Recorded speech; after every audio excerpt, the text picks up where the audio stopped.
사랑밭 새벽 평지에서 행복에 이르는 두 가지 방법에 대해서 소개했습니다. 첫 번째 방법은 욕망을 이루었을 때 오는 행복이고, 두 번째 방법은 욕망 그 자체를 비워버렸을 때 오는 행복입니다. 첫 번째 방법인 욕망을 이루었을 때 오는 행복은 욕망의 성취와 좌절에 따라 행복과 불행으로 나뉘는 상대적인 행복이라면, 두 번째 방법인 욕망 그 자체를 비워버렸을 때 오는 행복은 성취와 좌절 관계없이 그저 있는 그대로 중심 잡힌 당당한 행복을 말합니다. 전자의 행복은 끊임없이 또 다른 욕망을 불러오고 잠깐 동안의 들뜬 행복감만을 가져다 준다면, 후자의 행복은 아무것도 바랄 것 없이 지금 이 모습 그대로 평화롭고 고요한 행복을 말해주고 있습니다. 일반적으로 모든 사람들이 추구하는 것이 행복이고요, 살아가는 목적도 행복입니다. 종교를 갖는 이유도 행복하기 위해서입니다. 그렇게 행복하면서 행복을 위해서 살아가지만 정작 행복하십니까? 라고 질문을 하면 잘 모르겠습니다. 행복하지 않습니다. 그렇게 대답을 합니다. 여러분, 동일하게 우리 자신에게 질문할 수 있습니다. 나는 행복한가? 행복은 어디에서 오는 것인가? 어떻게 대답하시겠습니까? 오늘 본문은 행복에 대해서 우리에게 말씀합니다. 첫째, 행복은 마음이 있습니다. 13절 말씀을 보시면 마음의 즐거움은 얼굴을 빛나게 하고 마음의 근심은 심령을 상하게 한다. 그러니까 행복은 마음에 있다, 그렇게 말씀합니다. 여러분, 사람의 얼굴 표정의 수는 몇 가지일 것 같습니까? 얼굴의 표정의 수. 사람의 기본적인 얼굴 표정은요, 6가지라고 합니다.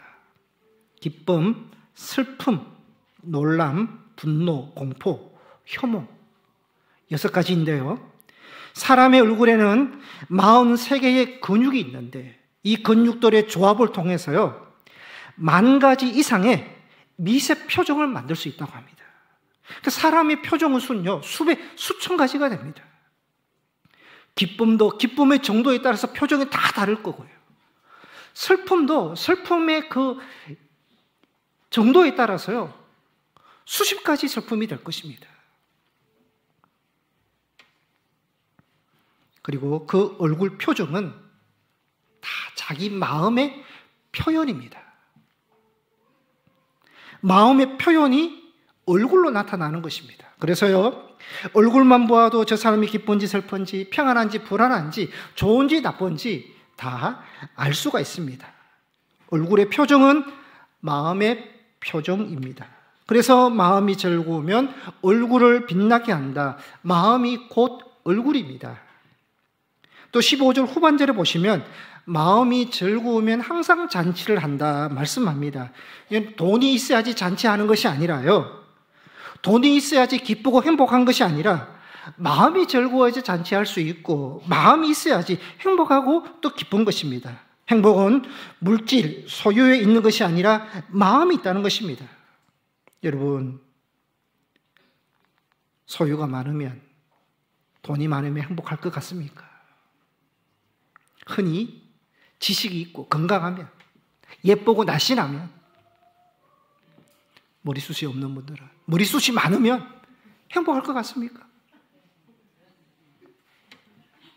살짝 대답이 나오는 것 같은데. 행복은요, 소유에 없습니다. 마음이 있습니다. 잠언서 14장 30절에 말씀합니다.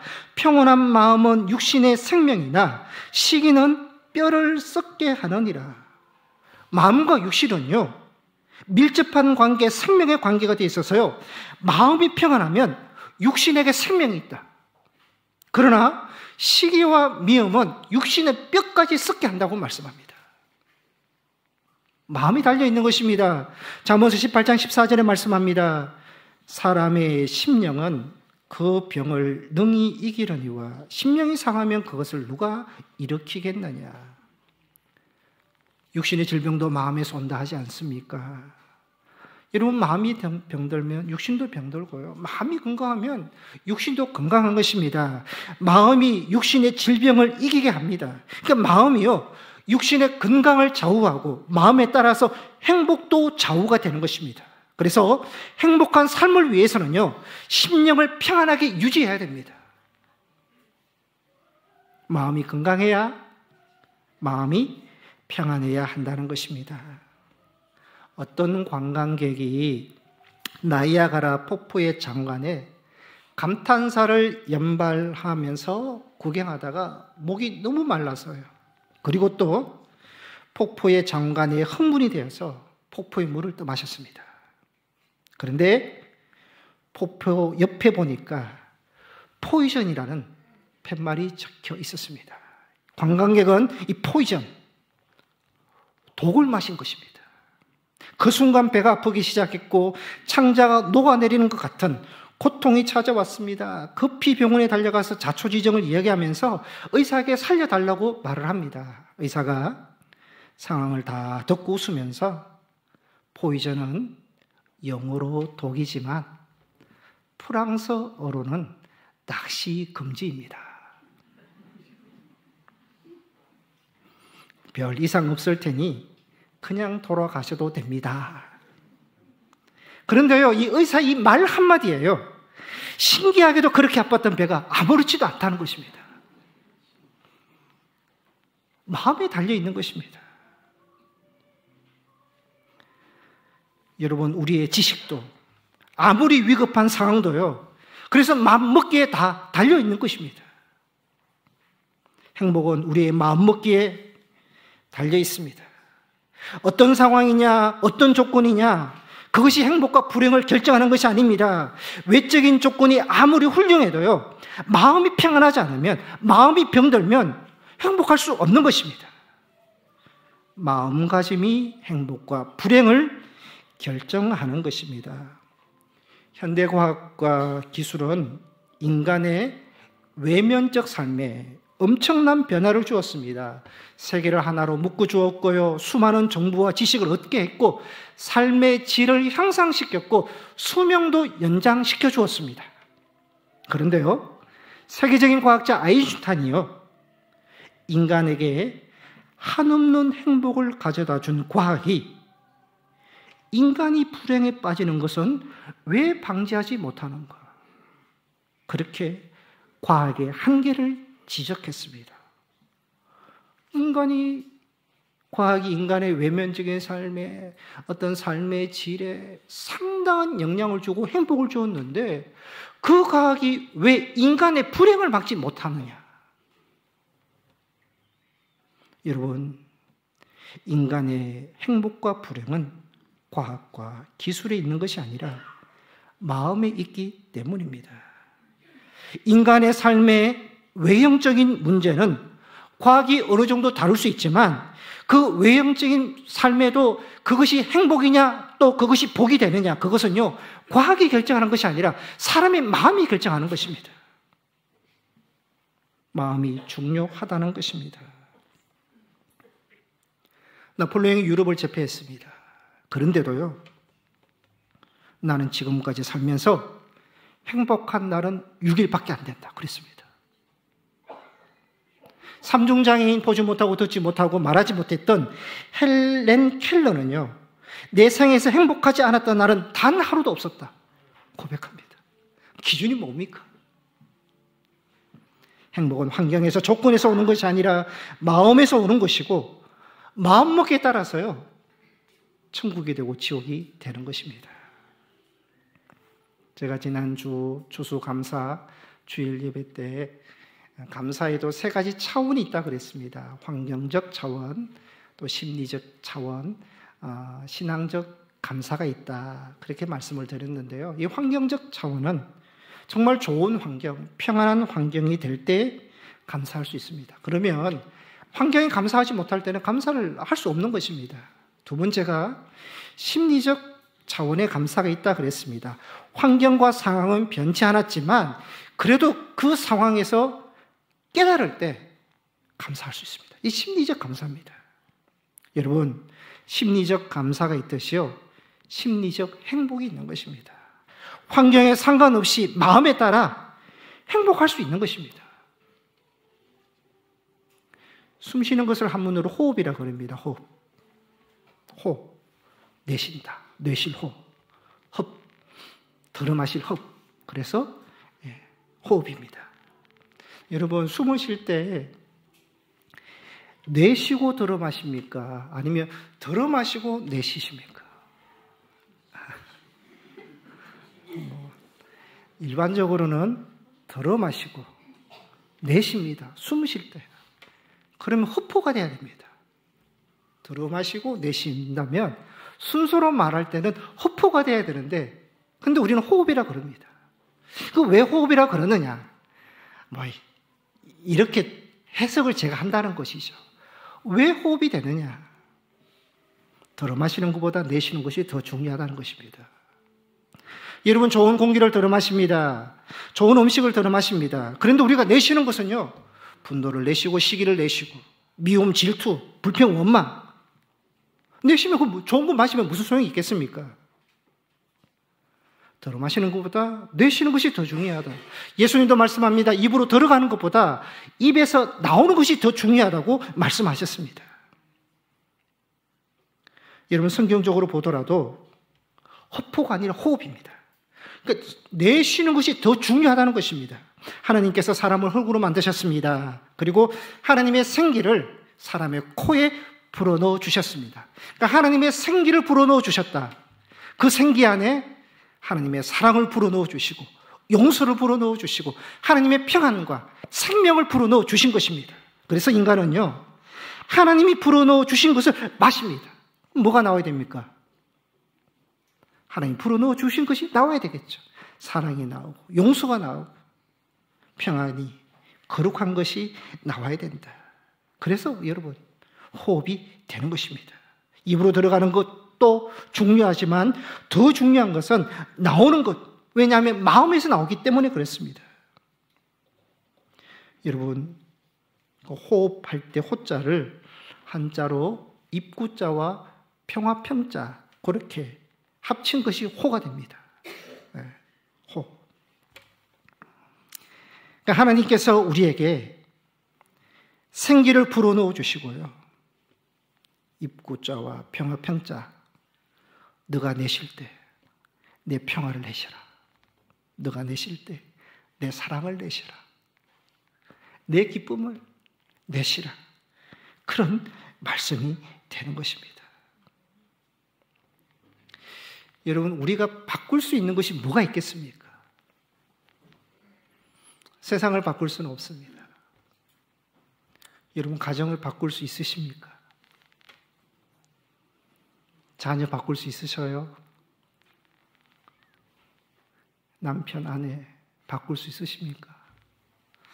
바꿀 수 있는 것이 별로 없습니다. 바꿀 수 있는 것이 있다면 내 마음입니다. 내 마음은 내가 컨트롤할 수 있습니다. 여러분, 인생의 즐거움과 행복은 세상을 바꾸고 가정을 바꾸고 사람을 바꾸고 환경을 바꾸는 것이 아니라 내 마음만 바꾸어도요, 감사할 수 있고 행복할 수 있는 것입니다. 행복은 마음이 있습니다. 마음만 충분히 바꾸어도요, 행복하다는 것입니다. 둘째 행복은 신앙, 여호와 경외에 있습니다. 삼성경제연구소에서 한국인의 의식 조사를 했는데요, 한국인이 생각하는 행복의 조건 6가지를 소개했습니다. 그 중에 3가지를 제가 소개를 해드리면요, 한국인은 어떤 조건일 때 행복하느냐. 첫째, 젊어야 행복하다고 느낀답니다. 나이가 들어 노화가 찾아오면 모자람도 없고 남 부를 것 없어도요, 넉넉한데도 행복감이 떨어진답니다. 왜냐하면 젊어야 행복하다는 생각을 가지기 때문에 그렇다는 것입니다. 두 번째로, 남보다 잘 산다고 늦게 행복하다고 생각한답니다. 나는 여유가 있습니다. 나는 부족함 없이 살아갑니다. 그런데 다른 사람이 나보다 부유하면 행복이 사라집니다. 셋째, 많이 배워야 행복하다고 느낀답니다. 우리 한국 사회는 여전히 학벌과 학위를 중요시합니다. 그것에 따라서 우월감과 열등감이 크게 차이가 납니다. 그래서 학력 컴플렉스가 많으면 절로 위축되고 자신을 초라하게 느낀답니다. 한국인들의 의식조사에 나타난 것처럼요, 여러분, 이것이 행복의 조건이 되고 기준이 된다면 젊음, 잘 사는 것, 지식이나 또 학벌, 이것이 기준이 된다면요, 여러분, 나이가 든다든지 몸이 연약하다든지 원하는 대학이나 직장에 들어가지 못한다든지 물질, 학벌, 지식 등 무엇이 없으면요, 행복하기 힘들다는 것이 이 결론에 도달하게 되는 것입니다. 여러분, 정말 그렇습니까? 이런 것들이 있어야지 행복하신 것입니까? 행복은 소유에 있는 것이 아닙니다. 그렇다면 그리스도인들은 어디에 행복의 기준을 두어야 되느냐? 오늘 16절에 말씀합니다.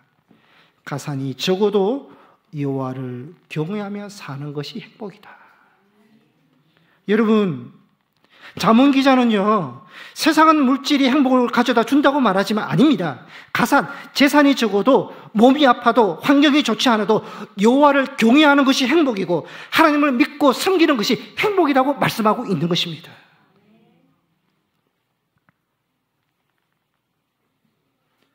모세가 이스라엘 백성들에게 마지막으로 설교한 것이 신명기입니다.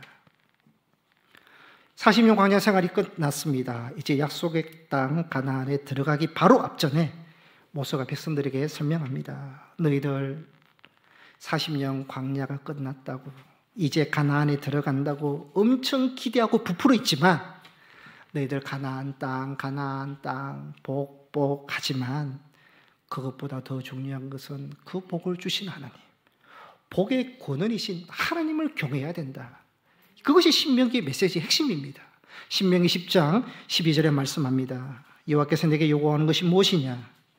네 하나님 여호와를 경외하고 그 모든 도를 행하고 그를 사랑하며 마음을 다하고 뜻을 다하여 내 하나님 여호와를 섬기는 것이다. 너 복 그러고 가나안 생각하지만 그 가나안을 주시고 복을 주시는 하나님을 사랑하고 경외하고 섬기는 것이 더 중요하고 그것이 복이라고 말씀합니다. 그러면서 신명기 10장 13절에 말씀하시는데 우리 다 같이 함께 읽겠습니다. 시작.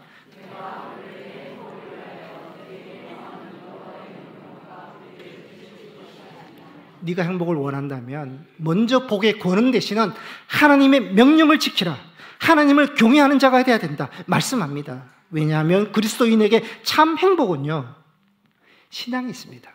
하나님을 경외하는 데 있다는 것입니다. 신명기 33장 29절에 말씀합니다.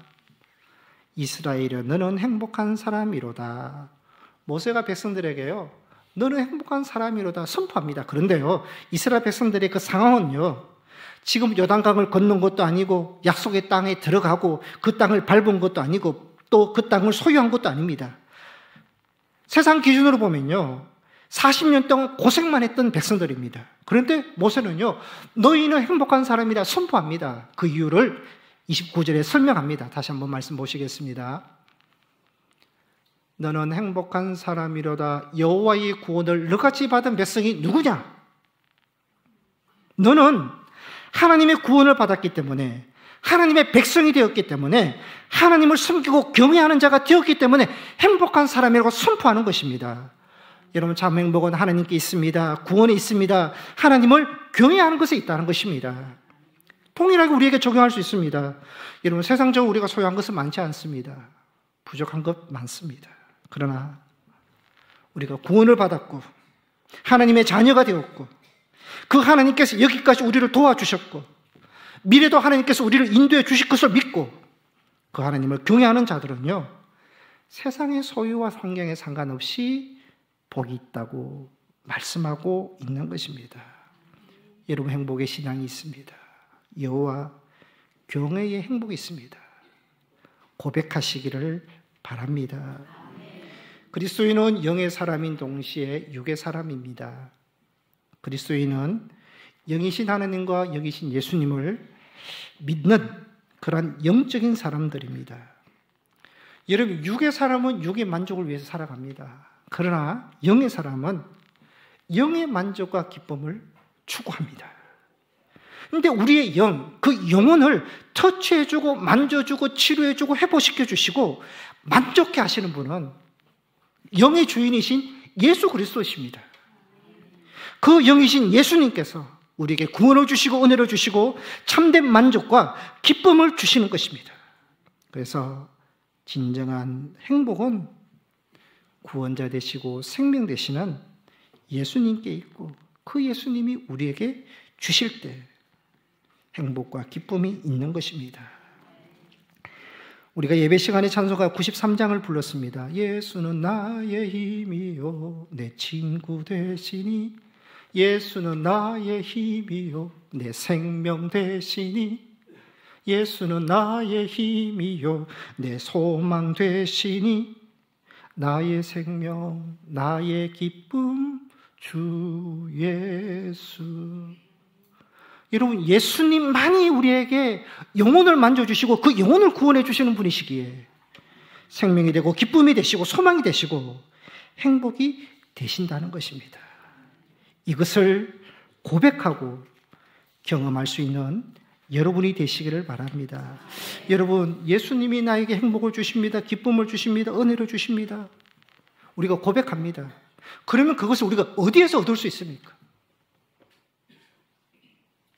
어떤 분들은 예배를 드릴 때, 어떤 분들은 말씀을 묵상하실 때, 어떤 분들은 기도하고 이렇게 찬송할 때, 어떤 분들은 봉사하고 사랑하고 섬길 때, 어떤 분들은 순종할 때, 예수님은 나의 기쁨이 되십니다. 주님이 나에게 기쁨을 주십니다. 고백하실 것입니다. 여러분, 우리가 수십 년 믿고 있습니다. 평생 믿고 있습니다. 우리가 예수님을 믿는 그 기쁨, 행복이 우리에게 있어야 되지 않겠습니까? 평생 믿고 있는데요. 무엇보다 여러분, 주님은 나의 기쁨입니다. 행복입니다. 고백하실 때 예배에서 그 고백을 하셨으면 합니다. 예배를 통해서 행복과 기쁨과 은혜를 경험할 수 있는 여러분들이 되시기를 바랍니다. 예배 안에는요, 모든 경건이 다 들어있습니다. 예배는 우리를 드리는 시간입니다. 시간을 드리고 몸을 드리고 정성을 드리고 물질을 드리고 나를 드리는 헌신이 예배 안에 들어있습니다. 그리고 예배는요, 하나님을 고백하고 높여드립니다. 그리고 예배는 영적으로 임재하시는 성령 하나님을 우리가 만나고 교제하는 시간이 예배입니다. 예배는 하나님의 말씀을 내가 듣는 시간입니다. 하나님을 함께 찬송하고 대표자와 함께 기도하는 시간. 예배는 봉헌을 통해서 물질에도 우리의 신앙을 고백하는 시간이 되고요, 제 고백을 통해서 죄 사함의 은혜를 경험하고 성도 간의 교제가 있고, 또 예배를 통해서 교회 바깥에도 믿음으로 말씀대로 살고자 하는 신앙의 결단이 있는 것이 예배입니다. 예배 안에는요, 모든 경건들이 다 들어있습니다. 그래서 예배는 영적 종합 선물 세트입니다. 여러분, 우리가 잘 하고 있는 예배, 수십 년 평생 드리고 있는 이 예배에서요, 행복과 은혜와 기쁨을 맛볼 수 있는 여러분들이 되시기를 바랍니다. 이 예배에서 여러분 행복을 찾으시고 기쁨을 찾으시고 이 행복과 기쁨을 평생 빼앗기지 않고 누릴 수 있는 여러분들이 되시기를 바랍니다. 행복은 어디 있습니까? 신앙이 있습니다. 하나님 경외에 있고 이 예배에 있다고 우리가 고백하셔야 됩니다. 세 번째로, 행복은 사람들 간의 관계에 있습니다. 17절에 보시면 채소를 먹어도 서로 사랑하는 것이 살찐소를 먹으며 서로 미워하는 것보다 낫다. 채소를 먹다. 가난한 사람이죠. 가난하지만 서로 살아가면요, 그게 행복이 있는 것입니다. 여러분, 행복은요, 나 혼자 있고 가만히 있으면요, 그게 행복이 아닙니다. 관계를 통해서 사랑하고 사랑을 받을 때 그게 행복이 있는 것입니다. 독불장군이란 말이 있지 않습니까? 혼자서는 장군이 될 수 없다. 혼자서 장군이 될 수 없다는 것은 누군가 협조, 도움, 옆에 사람이 있었다는 것입니다. 그 사람이 도와주었기 때문에 장군이 되고 성공할 수 있고 열매를 거둘 수 있는 것입니다. 여러분, 사람이 혼자서 살 수 있습니까? 혼자서 태어날 수도 없고요. 혼자서 자랄 수도 없고, 혼자서 생활할 수도 없고, 혼자서 성공할 수 없고, 혼자서 행복할 수 없는 것입니다. 반드시 도움을 받아야 됩니다. 그래서 사람 인자가 서로가 서로를 바치는, 이것이 사람 인자입니다. 혼자 있으면요, 사람 자체가 설 수 없는 것입니다. 우리는 사람의 도움으로 여기까지 왔고요. 또 우리는 사람의 도움과 그 관계 속에서 우리가 살아가고 있습니다. 여러분, 다른 사람과 좋은 관계를 통해서 우리가 행복을 얻어야 된다는 것입니다. 다른 사람을 내가 어떻게 대하느냐, 다른 사람을 받아들이는 만큼요, 내가 행복할 수 있는 것입니다. 여러분, 혼자가 있으면 내가 될 수 없습니다. 혼자 있으면요, 나를 발견할 수 없습니다. 혼자 있는데 어떻게 나를 발견합니까? 상대방과 관계를 통해서 내가 되고요, 상대방과 관계 안에서 내가 어떠한 사람인지 발견할 수 있는 것입니다. 행복은요, 관계에서 온다는 것입니다. 이스라엘 교육 중에 하버루타 교육이라는 것이 있습니다. 하버루타 교육은요, 서로 질문하고 토론하며 학습하는 교육 방식입니다. 이스라엘은요, 어릴 때부터 협력하여 문제를 풀도록 한다는 것입니다. 수학 문제를 풉니다. 풀지 못하면 함께 모여서 왜 안 되는지 서로 이야기합니다. 토론 끝에 원인을 찾습니다. 문제를 풀어나갑니다. 그래서 어릴 때부터 공동체의식, 함께하는 소중함을 학습시킵니다. 관계가 중요하고 함께하는 것이 중요하다. 행복은 관계에서, 함께하는 것에서 온다는 것입니다. 스위스 정신의학자 폴 투르니에가요, 사람은 혼자서는 할 수 없는 일이 두 가지가 있다. 하나는 결혼하는 것이고, 하나는 예수를 믿는 그리스도인이 되는 것이다. 여러분, 결혼도 혼자 할 수 없지만 예수를 믿어 그리스도인, 성도가 되는 것도요, 이것도 혼자서 할 수 없다는 것입니다. 나 혼자 고고히 예수를 잘 믿는가? 이건 온전한 그리스도인이 아닙니다. 예수님을 주님으로 고백하는 믿음의 형제 자매들은 함께하는 공동체, 함께하는 신앙 공동체, 교회 공동체를 만들어간다. 그 안에서 위에서 기도해주고, 위에서 사랑해주고, 함께 만나고, 교제 나누고, 서로 세워주고, 축복해주고, 배려해주고, 사랑하고 섬기는 그 관계를 통해서 행복한 믿음 생활을 할 수 있다는 것입니다. 여러분, 교회와 성도가 완벽할 수는 없습니다. 부족합니다. 연약합니다. 문제도 있습니다. 허물도 있습니다. 아픔도 있습니다. 그러나 여러분, 그 안에서 관계를 통해서 공동체를 만들고 함께할 때 그 안에서 하나님이 주시는 은혜와 사랑과 기쁨을 받을 수 있다라는 것입니다. 원숭이를 한 공간에 가두고요, 시끄러운 소음을 막 크게 들려주면요, 원숭이가 엄청난 스트레스를 받는데 그때 분비되는 것이 코르티솔이라는 호르몬입니다. 이 스트레스를 많이 받으면 코르티솔 호르몬 농도가 높아져서요, 그것 때문에 사고력이 손상이 되고 자기 통제도 안 되고 막 흥분하면서 이렇게 뛰어다니는 것이죠. 그런데 그 혼자 있는 원숭이에게요, 다른 원숭이를 넣어주면요, 똑같은 상황, 시끄러운 소음이 들려와도요, 너의 코르티솔 농도가 뚝 떨어진다고 합니다. 그 외부의 스트레스 요인은 똑같지만 누군가 옆에 있다는 그 사실 하나만으로도 스트레스 수치가 내려간다는 것이죠. 여러분, 함께할 때, 더불어 살아갈 때, 관계를 맺을 때 사람이든 동물이든 건강하고 행복하게 지낼 수 있다는 것입니다. 성도 여러분, 사랑하는 사람, 소중한 사람이 함께 있는 것이 복입니다. 그들과 서로 사랑하는 것이 행복이고요. 여러분, 사랑하는 것도 행복이고 사랑받는 것도 행복입니다. 행복은 사랑에 있고 관계에 있고 함께 할 때 있는 것입니다. 가정에서, 교회 신앙 공동체에서 사랑으로 함께함으로 얻는 그 행복이 우리 성도님들에게 있으시기를 바랍니다. 말씀을 요약하겠습니다.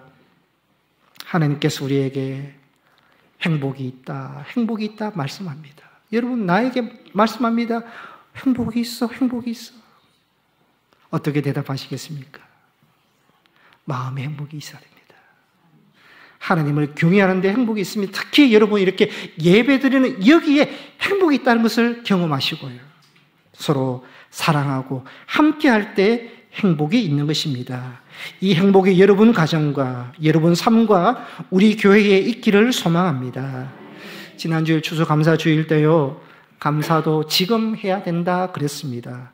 지금 감사하고 지금 선택과 결정이 미래의 결과물이 되기 때문에 지금 감사하면 우리의 미래도 감사하는 사람, 인생이 되는 것입니다. 뿐만 아니라 행복도 지금 해야 됩니다. 여러분의 행복은 지금 여기에 있는 것입니다. 지금의 행복이 우리의 미래의 결과물이 된다는 것입니다.